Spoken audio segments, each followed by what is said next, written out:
আপনারা যে ভাঙা ব্রিজটা দেখতে পাচ্ছেন, পাগড়িটা চলে গেছে, কিন্তু পাগড়িটা কিছু করে রেখে গেছে আমাদের জন্য। পাগড়িটার জন্য খারাপই লাগছে। 50% নিয়েও গেছে টাকা। শব্দ হয় না কেন? আমার বর ক্যামেরা ধরে চিপসের শব্দ খুঁজছে। খাও খাও। না না আমি ভালো বুদ্ধি, ক্যামেরা ধরা দিয়ে আমরা খাই। আমরা এখানে এখন রাস্তার মাঝখানে নাস্তা কিনতেছি। আমরা খালি পাউরুটি খেয়ে আসছি, তো খিদা পাইতেছে প্রচুর। আমারও পাইতেছে, কিন্তু অতটা না। আমার ইচ্ছা রাস্তায় খাওয়ার জন্য।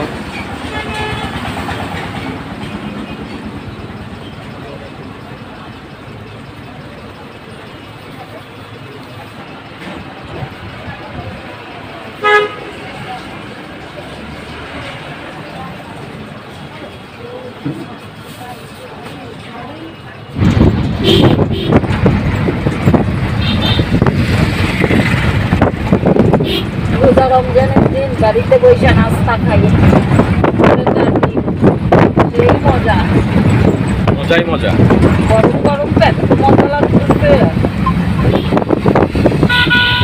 আমরা চলে আসছি প্রায়।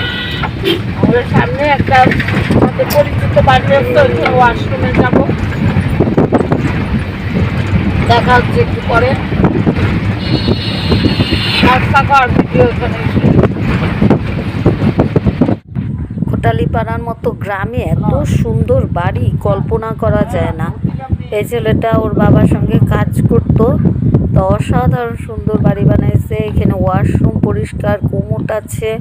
কিছুটা সময় এখানে কাটিয়ে গেলাম আমাদের কাজে। এখন আমরা গন্তব্যে পৌঁছাতে পারি নাই। এই আম গাছটা আমি ওরে জিজ্ঞাসা করছিলাম যে কি আম, বলছে যে কাঁচা মিঠা, কাঁচাও খাওয়া যায়। আমরাও জায়গা করার পরে এরকম অল্প পরিসরে আম গাছ আর কিছু লাগাই না লাগাই, একটা দেশি বড়ই আম এগুলো লাগাবো। এই পুরো ভিডিওটা দেখলে আপনারা এইখানে কি কি গাছ আছে সেটা আমার বড় ভিডিও দেখতে হবে। এটা এখানে বইসা আছে জানালার পাশে আমার বর। চলেন এখন উপরে ঘুরাই আপনাদের।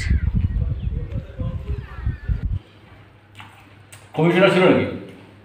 কমিশনার ছিল, কমিশনার ঠকলো না। দেখেন এই পাখিটা ওনার বাসায় বলে মাঝে মাঝেই আসে। সব সময় আসে, আবার এসে ঘুম থেকে উঠে না, ও হচ্ছে কোকিলের মতো না, ওটাকে ফেসে ফিঙ্গে ফিঙ্গে ফিঙ্গে ফিঙ্গে ফিঙ্গে ফিঙ্গে